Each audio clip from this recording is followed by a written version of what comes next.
हम आपकी कोई बात कहें, आप हमारे मुताल्लिक कहिए, इंसानों की तारीफ है, इसके पीछे मकसद हो सकता है। माँ बाप अपनी औलाद की तारीफ करते हैं, मकसद होता है कि आगे जाकर बच्चे हमारी खिदमत करें। किसी मौके पर उस्ताद शागिर्द की तारीफ करता है, मकसद होता है। मगर रब्बे कायनात बेनियाज है, उसे इंसानों की तारीफ करने से क्या मिलेगा? वो जब फरमाता है तो बरहक फरमाता है, वमन अस्दक़ु मिनल्लाहि क़ीला, अल्लाह से बढ़कर सच बात कहने वाला कौन हो सकता है? जो बात अर्ज करनी थी, हुजूर पाक अलैहिस्सलाम ने इस्लाम अमल किया कि नहीं, जिंदगी को ऐसे गुजारो। हम लोगों की बहुत बड़ी गलतफहमी ये है कि हमने दिल से मान लिया, तस्लीम कर लिया कि दीन इस्लाम पाक है, हमने मान लिया सबसे आला है, हमने मान लिया दुनिया के सबसे आला इंसान पर उतरा है, हमने मान लिया कायनात के मालिक ने उतारा है। मगर मुझे कहने दें, आप मेरे अपने हैं, हमने ये नहीं माना ये हमारी जिंदगी के हर मौके पर हमारे लिए नंबर 1 पर नफा बख्श है। अभी हमने इस बात को गहराई से नहीं लिया। जबान का मानना अलग होता है। हुजूर पाक अलैहिस्सलाम के सहाबा किराम ने माना, हजरत सिद्दीक़ अकबर दौर फारूक की बात। एक जमाना उमर बिन अब्दुल अजीज रहमतुल्लाह अलैह का आता है, हुजूर पाक अलैहिस्सलाम के दिए हुए दीन, ये प्रोग्राम जिंदगी गुजारने के एक शानदार निजाम जिंदगी, एक बेहतरीन प्रोग्राम का नाम है इस्लाम, कि किस तरीके पर तरक्की करती चली जाए इंसानों की जिंदगी, उस निजाम को, उस प्रोग्राम को शरई जबान में, कुरान की जबान में दीन इस्लाम कहा जाता है। कोई एक मसला नहीं है। माफ फरमाएं, यहां पर मेरे बड़े बड़े बैठे हुए हैं, हम लोगों ने इस्लाम को कुर्ते और पजामे में घेर दिया। कुर्ते पजामे की तौहीन नहीं, खुदा की पनाह। हम लोग ये कहते हैं कि जिस अल्लाह से बंदे ने इतना कर लिया था, नहीं, ये उसका एक जुज है, दाढ़ी उसका एक हिस्सा है, नमाज उसका एक रुकन है, तिलावत उसका एक हिस्सा है, कुरान मजीद की पाबंदी उसका एक हिस्सा है, ज़कात उसका एक हिस्सा है। मगर 24 घंटे की जिंदगी, मेरा घर में आना और जाना, मेरा अपनी बीवी को देखना, बीवी का मुझे देखना, बच्चों के साथ बात करना, तिजारत के मैदान में उतरकर अपने साथी ताजिर से सही तरीके पर बात करना, मैं जिंदगी के जिस मरहले में चले जाऊं उस मरहले पर उस तरह से बात करना, इसको पूरे को निजाम इस्लाम कहा जाता है। किसी अल्लाह के बंदे ने 3-4% अमल किया तो जाहिर वो तो 3-4% हुआ, उससे ज्यादा नहीं हुआ। और इसी वजह से कोई परेशानी होती जो हमारे और आपके सामने, हम 3-4% पर अमल करके ये चाहते हैं कि अल्लाह हमने तो 3-4 कर दिया, आप 100 कर दीजिए। खुदा की कसम, ये अल्लाह का कानून नहीं, बिल्कुल जहन से निकाल दें इस बात को।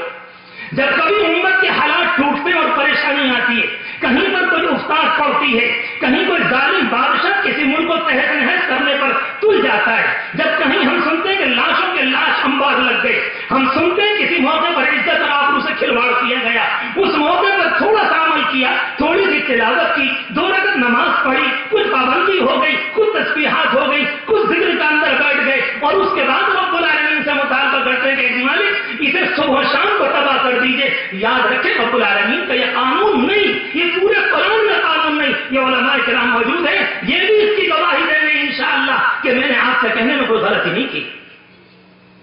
हमारा मामला ये कि हम थोड़ा करके अल्लाह से पूरा चाहते हैं, और रब्बुल आलमीन ये फरमाता है कि बंदो, तुम्हारी ताकत में जितना हो तुम इतना कर दो, फिर मुझसे जो हो सकेगा मैं वो करूंगा। हम लोग मसला है, बात लंबी होती चली जाएगी, मुझे लंबी बात नहीं करनी। सिर्फ एक बात इसी बीच के अंदर आपको करता चलूं, एक वाकया जो कुरान मजीद की आयत ने पहले पढ़ी, असहाब कहफ का वाकया आता है 15वें पारे में।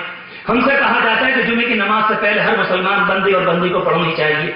इतने बहुत से भाई बैठे, मैं किसी का हाथ तो नहीं उठवाता, लेकिन अपने यहां मुझे बड़ी शर्म आती कि हमारी अक्सरियत सूरह कहफ पढ़ने की भी पाबंद नहीं।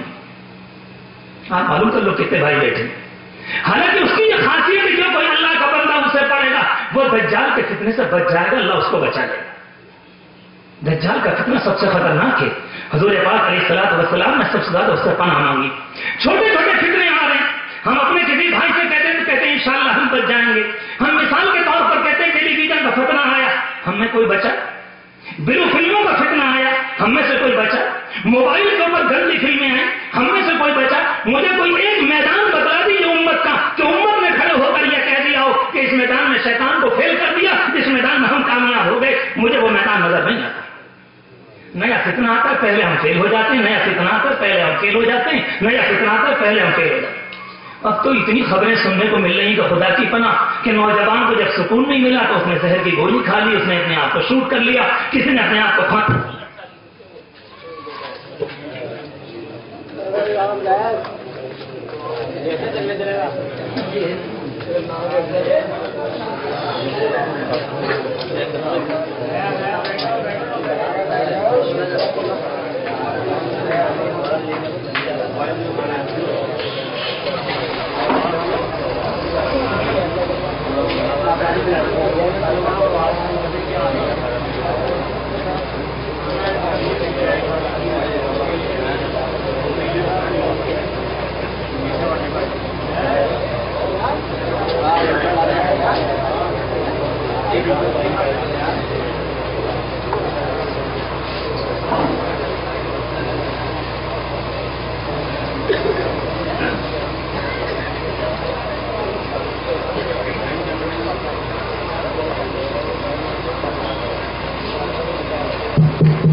بھائی جی ہماری درخواست ہے اس کو چلتا رہنے دیجیے. اگر لائٹ آ بھی جائے تو آپ ایسے ہی چھوڑ دیں، ہماری تو انشاءاللہ 2 بلب کافی ہیں. ہم تو بار بار اپنے ساتھیوں سے کہتے ہیں 3 بلب لگا کے جلسہ کیا کیجیے تاکہ آئندہ دوبارہ کرنے کا موقع مل جائے. ایک میں بجٹ بھاری ہو گیا تو کہیں گے بجٹ نہیں، کیوں کرتے ہو بھاری جلسہ؟ اور اگر ہماری درخواست مان لیں گے تو اور آسان ہے، مسجد میں کیا کریں مغرب بعد ماشاءاللہ. بہرحال میں عرض کر رہا تھا کہ اللہ کا یہ نظام ہے. سورہ کہف کی بات میں نے عرض کی کہ انسان کو پڑھنا چاہیے. رب العالمین فتنوں سے محفوظ فرماتا ہے. دجال کا فتنہ سب سے خطرناک ہوگا. عیسیٰ علیہ السلام کے تقریباً 350 سال کے بعد رومی حکومت عیسائیت پر غالب آ گئی تھی. جو نوجوان ہیں کالجوں میں پڑھنے والے میری درخواست پر غور کریں، جو ہمارا جوان طبقہ ہے. اور اس زمانے میں کچھ لوگوں نے ایسے کام کیے کہ عیسائیت بالکل نیچے چلی گئی، 0 پر، مائنس میں. اور رومی انسان اس زمانے کا جو بت پرستی کا نظام تھا وہ غالب آ گیا. بڑی مقدار میں لوگوں نے عیسائی مذہب کو چھوڑ کر رومیت کو اختیار کر لیا. یہ عیسیٰ علیہ السلام کے دنیا سے تقریباً چلے جانے کے 350 سال کے بعد جب آپ کو اللہ نے اوپر اٹھا لیا. بہرحال وقت آیا، ایک شہر میں ایک نوجوان تھا اکیلا، اور جب اس کو مجبور کیا گیا کہ نہیں تمہیں ہر حال میں چھوڑنا ہے اور بت پرستی کو اختیار کرنا ہے، کچھ زمانے بحث ہوئی اور وہ اللہ کا بندہ کسی بڑے خاندان کا تھا، نکل کے باہر کو آ گیا اور بالکل شہر کو چھوڑ کر چلا گیا. جب دور پہنچ گیا اکیلا جنگل میں ٹہلا کہ کیا کروں. ابھی کچھ ہی وقت گزرا تھا کہ ایک اللہ کا بندہ منہ لٹکائے اور آتا ہے اور سارے کے سارے جنگ بالکل ماشاء اللہ. اور ہمیشہ یاد رکھنا اللہ نے جوانوں سے کام بہت لیا ہے. کیسے کہوں، اگر میری طاقت ہوتی میں اپنے جوانوں کے پاؤں پکڑ کر کہتا اپنے آپ کو سمجھو اللہ نے تم میں کتنی طاقت رکھی. حضور پاک علیہ السلام کی حدیث نصرت بالشباب، رب العالمین نے میری مدد جوانوں کے ذریعے کی. ایک روایت میں آتا ہے انی احب الشباب، مجھے تو جوان بڑے پسند ہیں. آپ تو اللہ کے رسول کے محبوب اور چہیتے ہو، لیکن بڑا مسئلہ یہ ہے کہ یہ انرجی اور یہ طاقت خرچ کہاں ہو رہی ہے؟ گھروں میں سکون غارت ہو گیا، نکل کر گھر کے باہر آ گئے. رات کو 11 اور 12 بجے ہم نے چوراہوں پر وقت گزارا. لوگ سمجھتے ہیں ہم باہر آئے ہیں کیا کرنے کے لیے، منورنجن کرنے. غلط کہتے ہو کہ اپنے آپ سے ہم جھوٹ بولتے ہیں. گھروں کا سکون غارت ہو گیا. ماں باپ نے وہ ایمانی تربیت نہیں دی، ماں باپ نے وہ سکون نہیں پہنچایا. نتیجے کے طور پر جب سکون اندر نہیں ملا تو نوجوان سکون کی تلاش میں باہر نکل کر، اور جب سکون وہاں بھی نہیں ملا آخری درجے میں تو بعضوں نے اپنے آپ کو ٹیلی ویژن پر بیٹھایا، کسی نے انٹرنیٹ اور کیفے کے اوپر جا کر بیٹھایا، کسی نے کسی موقع پر جا کر بیٹھایا، اور پھر بھی سکون نہیں آیا تو رات میں جو 1 بجے میڈیکل کھلتا ہے وہاں سے ایک بوتل لے کر یا وہاں سے نیند کی گولی لے کر چلا آیا. سکون کی تلاش میں نکلا تھا مگر سکون کی منزل دور ہوتی چلی. اسے سکون سمجھتے ہیں، یہ سکون نہیں ہے. لوگ سمجھتے ہیں تو ٹہلنے جا رہے ہیں. اگر کسی گھر کے اندر واقعات سکون ہوگا ماں باپ کے نتیجے میں، وہ اولاد باہر نہیں نکلا کرتی. 8-10 سال سے میرا لندن جانا ہوتا ہے. آپ کو یقین مانیے میری بات کا، عشاء کی نماز کے بعد سڑک پر ایک جوان بھی نظر نہیں آتا، ایک جوان بھی نظر نہیں آتا. الو بنانے کے لیے سارا نظام ہمیں اور آپ کو بنانے بیوقوف بنانے کو دے دیا کہ جب تم بیوقوف بنتے رہو، ایشیا والے جتنے بھی ہو کہ ہندوستان کے، پاکستان کے، بنگلہ دیش، اور کہاں کہ الو ہم تمہیں بنائیں گے اور تمہاری جتنی محنت کی روزی ہوگی وہ ہمارے پیٹوں میں آتی رہے. فجر کی نماز پڑھنے کے لیے جاتا ہوں وہاں کو، ادھر ایک ساتھ کا مکان ہے، ادھر جاتا ہوں، یہ بیچ میں سڑک ہے، بن گئے بالکل आपको यकीन आएगा कभी कभी इधर से उधर पार करने के लिए घड़ी में देखकर 8 मिनट लग जाते हैं। ऐसा लगता है कि पूरा लंदन रात को 4 बजे जाग जाता है। हमको और आपको तो ये पट्टी पढ़ाई कि रात को 1 बजे सोना और सुबह को 9 बजे उठना। हमसे ये कहा हुजूर पाक अलैहिस्सलाम ने ये फरमाया कि रात को जल्दी सोना, सुबह को जल्दी उठना, और जो अल्लाह का बंदा सुबह को दुकान खोलेगा अल्लाह उसकी बरकत के अंदर, अल्लाह उसकी तिजारत में बरकत दिया करता है। 9 बजे खोली, न नमाज की परवाह, न तिलावत, न तस्बीहात, न जिक्र, न अल्लाह की याद। अब 10 बजे खोल कर आकर बैठ गए, अब कुछ नहीं तो कम से कम मोमबत्ती जलाता, फिर मोमबत्ती जलाता जिंदगी भर। और अगर फिर भी कुछ नहीं होता तो फिर ताबीज वालों के पास जाते, जरा आप भी कुछ दे दें। अगर इन बेचारों को कुछ होता तो ये अपनी भी तरक्कियां बहुत कर लेते, आपको काहे को देते? सोचा करो किसके पास जानो, क्यों मारे मारे कर रहे। बहरहाल वो नौजवान एक निकल कर आया, उसके बाद दूसरा निकल कर आया। उसने कहा खैरियत है? अस्सलाम वालेकुम। वालेकुम सलाम। ठीक ठाक। अब दोनों एक दूसरे का चेहरा देख रहे हैं तो कुछ ना कुछ खास बात। उस अल्लाह के बंदे ने कहा कि मैं आपको उदास देख रहा हूं, वजह क्या है ये बताइए। कहा कि मैं आपको उदास देख रहा हूं, तो वजह क्या है आप बतलाइए।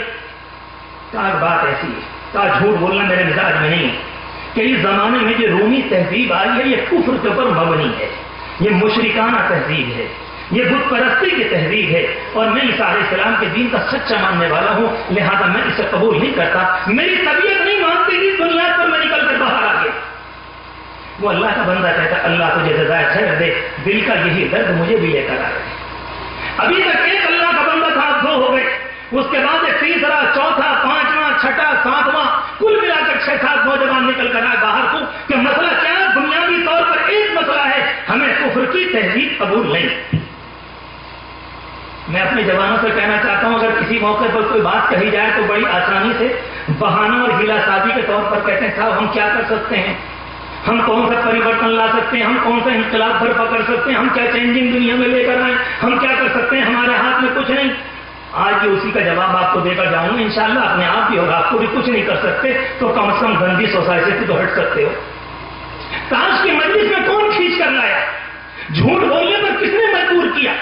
कब हमारी कमर पर ताजियाने पड़े कि जाओ किसी गैर की लड़की को देखो? किसने हमें मजबूर किया कि अपनी बीवी को लड़ाओ, जाकर तलाक दो? किसने हमें मजबूर किया किसी मौके पर कि जाओ ये करो और ये करो? एक अल्लाह का बंदा नहीं मिलेगा कि हुकूमत के तारीम दे आए हो और हमारी कमर पर कौड़े बरसाए हो कि जाओ शराब की मजलिस के अंदर चले जाओ। बल्कि शराब के अड्डे सजाए जाते हैं, दरवाजे खोले जाते हैं, बोतलें सजाई जाती हैं, टिकट लगाए जाते हैं, और फिर शैतान हमारे गिरबान को पकड़कर वहां पर लेकर चला जाता है। हकीकत तो ये एक अल्लाह का बंदा निकल कर आए, सबके सब आ गए। इन अल्लाह के बंदों ने कुछ नहीं किया था। ईसा अलैहिस्सलाम के मानने वाले हैं, एक करीब ये था कि 6-7 मिलकर टकरा जाते देखा जाएगा। हमारे यहां भी कुछ ऐसी जहनीत पाई जाती है इस जमाने में कि देखा जाएगा। इनसे पूछो कि ये देखा जाएगा कहां से आया आपके पास? और इन लोगों का भी विचारों का अजीबो गरीब हाल है, 3, 4, 5, 6, 7 कहीं मिलेंगे और देखा जाएगा कि फलसफा इनको बोल के टकरा दो। कुरान किसी को मरवाता नहीं है। कुरान नाउजुबिल्लाह फसादी किताब नहीं। जो पैगाम हिदायत और पैगाम रहमत लेकर आया हो वो दुनिया में फसाद कैसे मचाएगा? जिन लोगों ने प्रोपेगेंडा किया, इस्लाम के चमकदार चेहरे पर काले पेंट को लगाया, कभी उसकी पेशानी पर दहशतगर्दी लिखा, कभी उसकी पेशानी पर आतंकवाद का लफ्ज लिखा, कभी उसकी पेशानी पर टेररिज्म लिखा, कभी उसकी पेशानी पर लूटने मारने वाले, कभी उसकी पेशानी पर इज्जतों में लूटने वाले। इस्लाम के चमकते हुए चेहरे को काला कर दिया और इतना काला किया, इतना काला किया कि आज हमारे जवान भी कहने लगे हम वो वाले मुसलमान नहीं है जो आप उनको मुसलमान समझते हैं। तुम सफाई दे रहे हो। ये शेर का बच्चा बकरियों में पलने लगा, उसने भी जाकर बकरियों की आवाज निकालनी शुरू कर दी। ये कौन सी बात हुई? हुजूर पाक अलैहिस्सलाम की पूरी तारीख में जवानों सुनो और दिल के कान में सुनकर इस जुमले